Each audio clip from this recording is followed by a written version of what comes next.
Take a deep breath. Yeah. Welcome to Two Hearts Dance and Yoga's Heart to Heart series. It is my pleasure to bring you some light of inspiration to keep us all moving during this time. I am so happy to have Taylor Hulitt join us today. Taylor is a graduate of the University of North Texas with a BBA in marketing. She has had several years of dance experience, from teaching to professional cheerleading to industry work with major corporations. She was a dancer for the Dallas Desperados dancers and the Dallas Cowboys rhythm and blues dancers as well.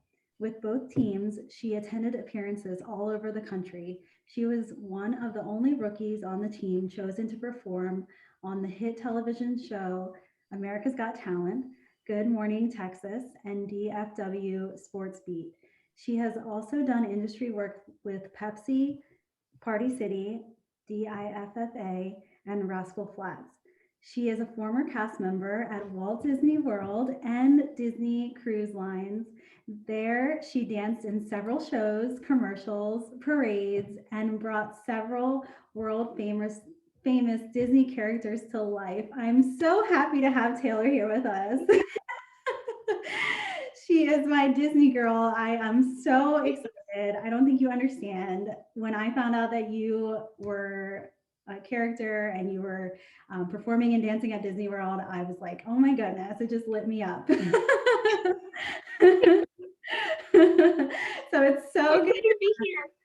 Yes, it's so good to have you, Taylor. How have things been since, all of the change in the world for you? Things have been good. I mean, the biggest change is after I retired from Disney, I got a big corporate job, a desk job. And so it's been weird working from home. I work out of this office every day, but and teaching virtually on the side every once in a while and getting to do cool things like this. So it's been good so far. Awesome. That's so good to hear. I'm glad to have you here. And I know you're a very busy lady, so thank you for being a part of this. We'll get right into some of the questions I have for you. Where did you grow up and what were you like as a kid? So I grew up actually not too far from where I live now.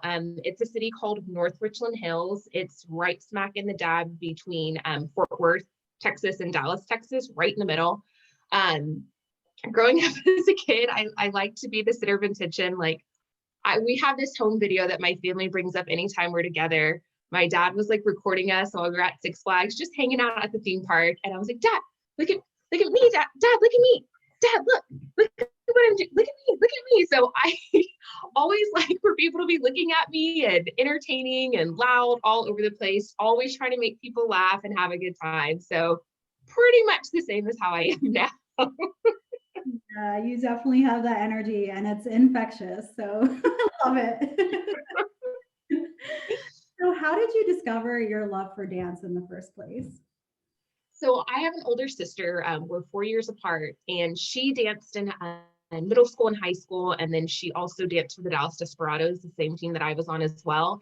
And I mean, I know that most people, when they pick their dance idols, it's like Britney Spears or Janet Jackson, Madonna, someone like that. But it was my big sister because I loved going to her games and watching her perform. And I literally followed in her footsteps. I did the drill team in high school, and then I did Dallas Desperados dancers. So growing up and watching her perform and being like, man, I want to wear that uniform. Oh, I want those super cool shoes that she has. Like, she was my idol. So she really sparked my passion for dance. That is so sweet. Don't tell her I said that. So sweet. I love it. I love it so much. That's just so darling. So you have taken the field with two different teams, the Dallas Desperado dancers and the Dallas Cowboy rhythm and blues dancers. Dancing at the Cowboys games must have been a huge adrenaline rush on the football field. Can you share some of your experience as a pro dancer with us? Yeah, it's wild. As you can see, like it was amazing. Like I have a life-size poster of myself that I get to look at every day at work. It was a really cool experience. I love dancing and I have such a passion for dance, and getting paid to dance, I mean, why not? Even better. And especially with the Dallas Cowboys, it's America's team. Not everybody loves them, I understand, but being in Texas, everyone's huge Cowboy fans. And even working at Disney, I remember there was this truck in our cast member parking lot that was decked out in Cowboy stuff. So we have some of the biggest fans in the world. And so getting to be a part of that is amazing. Like it's crazy to get to say. And when people ask me about it, I'm like, oh gosh, like it's so weird to talk about, because never in a million years did I think that I would be a professional cheerleader. I never thought I'd work at Disney World. Like, it's just not something that you expect, but I loved every second of it. I was on the Desperados for a year. I did 3 years with the Dallas Cowboys, and it's so fun, going to rehearsals, you're rehearsing late. You such a sisterhood and a bond with your teammates. And then, like you said, like charging onto the field to perform and entertaining people and just hearing the crowd go wild, like wouldn't trade it for the world. An amazing experience. I mean, that is such a big arena too, and with such passionate fans. And I can't imagine like just that rush. Like I danced on a court, but I can't imagine being in like such a huge football field like that. I know, people know about the Dallas Cowboy cheerleaders, but can you tell us a little bit what the distinction is between the cheerleaders and the rhythm and blues dancers? Yeah, absolutely. So when the Dallas Cowboys moved into AT&T Stadium, like you said, it is massive. I think it's one of the biggest stadiums in the world. And so the cheerleaders are fantastic, but they just wanted to add another element of performance. And so the Dallas Cowboys rhythm and blue dancers are a more hip hop based team. So that was the original uniform that we had, but now it's turned into like a crop top with leggings, and they wear Air Force Ones. And I helped out with their auditions last year, and I still say that I could not make the team that they are today. Like, they are so amazing. They're so good. They're tumbling. They're a co-ed team. They added male dancers. Like, they are just sickening. They're so good. So Dallas Cowboy cheerleader, like pom-poms, hair flips, super cute. Dallas Cowboys rhythm and blue dancers, still super cute, just more of a hip hop based team. Awesome. And please, girl, you definitely could make the team now. You are like an all-star dancer. I love watching you dance, so I don't want to hear it. Maybe a mascot, just stand there looking cute, like the pose. Crazy though how like the teams are now co-ed, so it really adds that other element of like energy and power. Like, to have guys on a team, I can't even imagine nowadays, and I think it's like a wonderful thing. But like you said, it's just like so much more energy and so much more competition to make a team than it ever was. Absolutely, you are not wrong. Awesome. Well, thanks for sharing that with us. As a pro dancer and cheerleader, especially for the NFL, you have had many appearances and opportunities to represent the organization.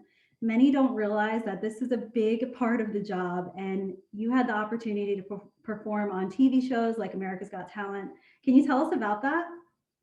Yeah, that was when I was with the Dallas Desperados dancers, and I'm probably going to say this about everything you asked me. It was crazy. Like, we auditioned. They had auditions here in Dallas, and we made it to the gosh, I think it's the top 50, and they fly you all out to Vegas and then further on to LA. So I I wouldn't say I dropped out of school, but I dropped down to online classes only for school, because we were living out in LA for like 2 weeks. It was crazy. And like, everyone had to take like a break from work, and we were living out of a hotel. And I remember the VMAs were like happening one weekend that we were there, and I wasn't 21 yet, so I didn't get to go, but everybody else got to go to like a VMAs after party. And what's crazy is that you sit in this like waiting room from like 8 o'clock in the morning until like 8 o'clock at night until it's time for you to film. And I'm like, we would literally just be like Yeah. zombies in our chairs, like so exhausted, because they'd be like, oh, hurry up,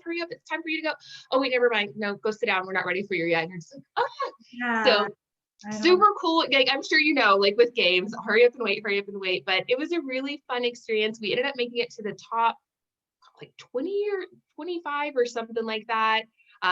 It's so funny, like watching the videos on YouTube or to like pop up on my Facebook timeline, like, remember you did this? And I'm like, oh my God, I was on national television getting X'd out. Awesome. Thank you. Oh, But yeah, it was really fun. so awesome. Yeah. I mean, that's the life of like the TV world. I don't know how people do it because it's like hurry up and wait. And then like you might be like a tiny little like 30-second clip. Exactly. It's so true. And you're like, I stood there and filmed all that for nothing. Like, I could have been asleep or something. Oh my God. Yeah. Filming is no joke. Like hats off to those people. I don't know how you do it. Craziness. Okay, so something I love so much about you is that you have been a cast member at Walt Disney World and the Disney Cruise Lines. I'm such a Disney fan, like through and through, and going to the parks multiple times growing up. I really treasure the memories that I have from Disney. So I just have to tell you that. Little known fact, I actually, after college, I actually auditioned at the park for a cast member part, but unfortunately I didn't make it. I don't know, it wasn't in the cards or the stars for me. But oh my goodness, what a dream that you were chosen. Can you share the audition experience and what it was like to be a Disney character? Yeah. Don't worry. I had auditioned like 3 or 4 times, so don't give up. Uh, Again, crazy experience. My family is a big Disney family too. We would go visit every year, if not every year, every other year. Like that was our vacation destination. And one day I just remember watching the trolley dancers in Magic Kingdom, and I was like, that's a job.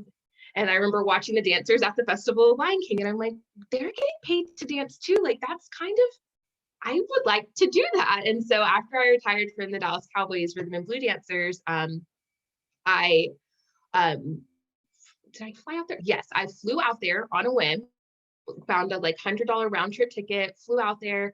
They have you stand in a line, they just look at you, and then they have you, if you make it to the next round, they have you read a monologue, and then you make it to the next round, they'll like put makeup on you and just kind of see how you look. And it was a no the first time. And so I went out and we went for a family vacation the next year, and I was like, I'll just go audition again. Still a no. And then they had a virtual audition where you sent in a video, and I was like, okay, like, and so they told me to come meet them in Austin. I met them in Austin, and I'm like, okay, we're getting there. Like I learned a cute little 4/8 count routine. I'm like, I got it this time. And they were like, yeah, we like you, just don't need you right now. And I was like, I'm never going to be a princess. And then about 2 months later, I remember getting a phone call from a 407 number. And there's one thing is that 407 is Orlando, Florida. And sure enough, it was Disney Cruise Line calling to, excuse me, offer a role. So you go up to Canada and you train for 2 months. And then I spent 7 months on the Disney Dream. And like the last month of my contract, I went and auditioned at Disney World one last time. And I was like, okay, if I don't get it, I'm done. And so I auditioned and I got it, thank goodness. And I spent 3 years there. Like I said, I learned different shows and parades. I was very good friends with Princess Tiana. And it was an amazing experience, like getting to bring Disney characters to life and, you know, strutting down Main Street and just seeing people's faces light up, because Disney is such an integral part of so many different people. Like even you saying like you love Disney, like I haven't come across anyone that's like, I hate Disney. So it's just, I sometimes think about like, man, I'm in people's Christmas cards, I'm in people's home videos. It's just, it's weird to think about, but it was a really cool time. That's really awesome. And thank you so much for sharing it. It like lights me up and I can't even imagine what it's like to just be like dancing on Main Street and to see the characters around you and to be in the costumes. Like, can you tell us a little bit about like your very first time kind of like stepping out into the park or just like a magical moment that you might have had? Yes, my most favorite moment ever of all the things that I got to do, not even shows or parades. I was just doing a meet and greet as my very good friend Tiana. And I remember meeting this little girl. She was dressed just like Princess Tiana. And we were just sitting there and talking. And she said, look, we have the same dress. And I was like, you're right, we do. And I was talking and going on and on. And she goes, look, we have the same hair. And I was like, oh, yes, your hair's so beautiful, blah, blah, blah. And then she put her arm next to mine and she was like, look, we have the same skin. My And I was like, oh, like, right, Lan, like, come on. And I was And I look up at her mom, and her mom is Caucasian, and her mom is just sobbing. And so I go up and I give her mom a hug, and her mom was like, thank you for telling her that she's beautiful. We just adopted her. I'm sorry.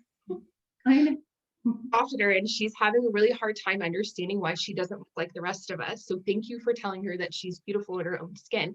And that that is why I did what I did, because Princess Tiana means so much to me, because she was the first Black princess for Disney. And I had so many different moments of that, of people of color just being like, thank you for being here. Thank you for being our princess. Thank you for bringing her to life. And those were the most rewarding experiences. Like, I don't care about the parades. I don't care about the shows. I don't care about the commercials. Who cares about that? But just knowing that there's people out there that get to see someone that looks like them, that talks like them, like, that's what really made it special to me. So I will never forget that little girl, ever, ever, ever. She's probably like 10 years old now, like, could probably care less about a Disney princess, but I love her wherever she is.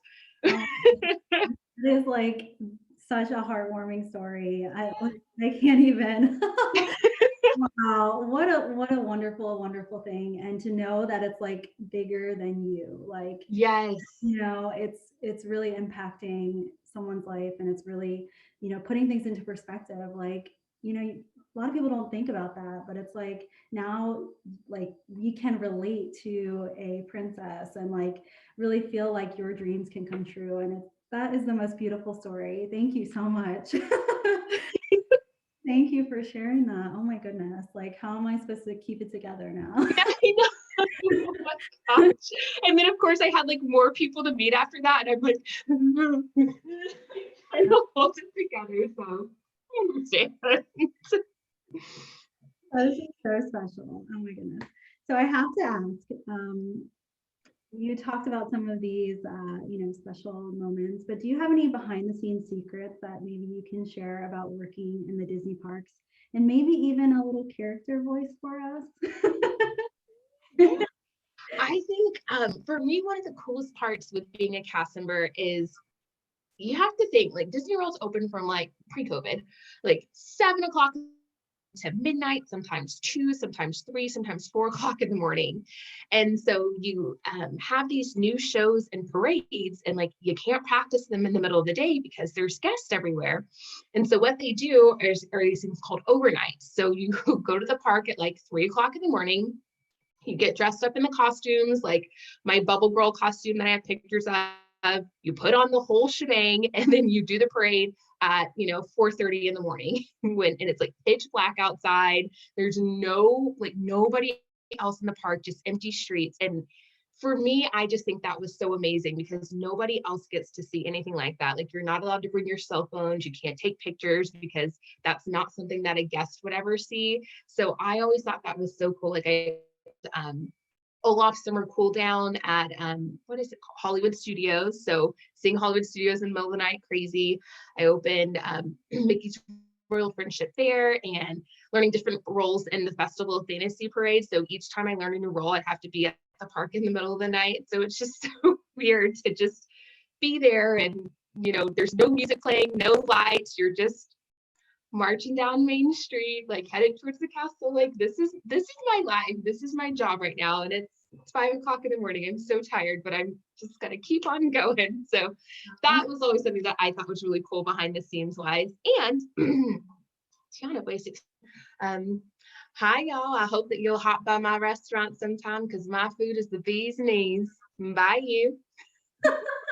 Oh my God. That's so good. Years of practice. Oh, favorite princess. Thank you for sharing those little behind the scenes secrets with us. I never would have thought that, you guys would rehearse at such wee hours of so great. And like, they'll do firework displays. Like, they'll tell the hotel guests, like, hey, we're going to be practicing the fireworks tonight, so sorry in advance. Like, it's just great. You don't think about that, but it has to happen. You got to practice. Oh my God. And her Tiana voice is spot on. Love it. She's like, I had to practice that for a living. A long time. That's so cool and so awesome. Thank you so much for sharing. So just to wrap us up a little bit, Taylor, What advice do you have for any aspiring professional dancers during this time? Keep up with your craft. We are trapped at home, and now it's now more than ever. It's very easy to get distracted and kind of give up on yourself, but don't do that. Take those online classes, wake up and stretch, get into a yoga class, like keep honing your craft. Don't give up on yourself because we're gonna get back to normal at some point, and you want to make sure that you are still on your top game. And just don't give up on yourself. I was told no a lot of times. I know it seems like it's all flowers and sunshine and cowboys and Disney, but I was told no for a lot of things that I auditioned for. So don't give up on yourself. And if it's a no, maybe that's just not where you're meant to be. My mom would tell me that all the time, and I would want to push her, but she's my mom, so I can't do that. But just remember that sometimes that the place that you're trying to be may not be where you're supposed to be. Maybe you're supposed to be somewhere else. And I firmly believe that because I danced for the Cowboys and I thought, oh, maybe I'll go be a Dallas Cowboy cheerleader. And I kept auditioning, never made it. But then I got to be a Disney princess instead. So my mom would always say, but maybe you're just not meant to be there. You're meant to be somewhere else. And I found my calling with hanging out with Disney characters all day. So don't give up on yourself. And if it's not meant to be, there is something else out there for you. Wonderful. Thank you for sharing those beautiful words of wisdom from the princess herself. Thank you so much. It's really just been a pleasure learning about your journey and hearing all these nice little tidbits that you have given us as a gift. Thank you so much on behalf of Two Hearts Dance and Yoga. Thanks, Taylor. Can you tell us exactly where we can learn more about you or stay in contact or on social media? Absolutely. My Instagram handle is Taylor Tot 88. I really like tater tots, so please don't make fun of me. But yeah, Taylor, like my name, Tot, like a tater tot 88.